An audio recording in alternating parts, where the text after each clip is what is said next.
Regarde, allez monsieur.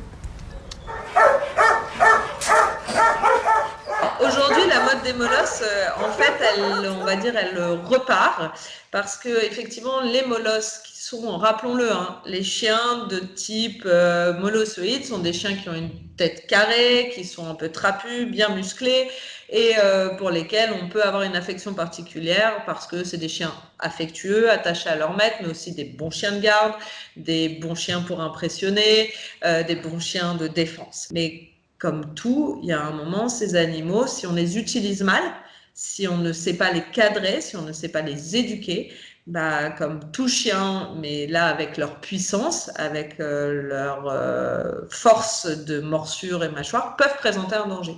Et c'est pour ça qu'on se retrouve aujourd'hui au sein de nos refuges avec majoritairement des malinois et un peu plus de molossoïdes qu'avant, parce que certainement les gens se laissent dépasser par ces animaux.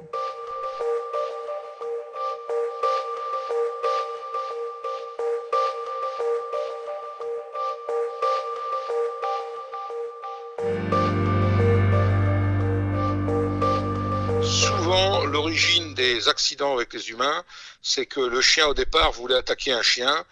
Par exemple, le cas typique, c'est une personne qui se promène avec un petit chien.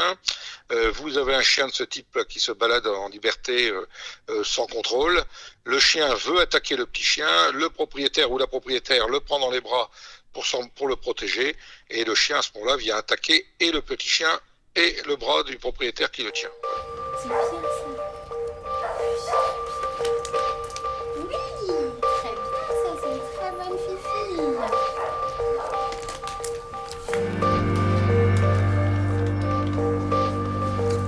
Alors c'est un dog allemand, c'est un chien assez bien proportionné, assez musclé, très grand, qui fait, donc là la femelle elle s'appelle Yanuka, elle fait presque 70 kilos, c'est les plus gros chiens du monde quoi, tout simplement. Par contre, en effet ses besoins, c'est déjà de l'espace, parce que un chien comme ça dans un petit appartement, nous on a une grande maison, et déjà même dans la grande maison, quand elle se balade dans la maison, je peux vous dire qu'on l'entend.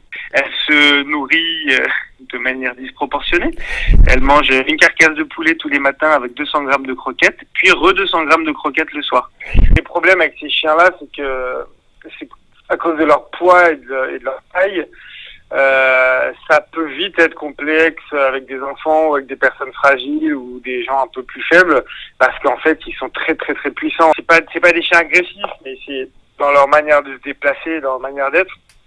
S'il te saute dessus ou s'il te donne un coup de patte, sa patte, elle fait 2 fois la taille de ma main. Donc si elle te donne un coup de patte, elle te fait un trou dans la jambe, quoi.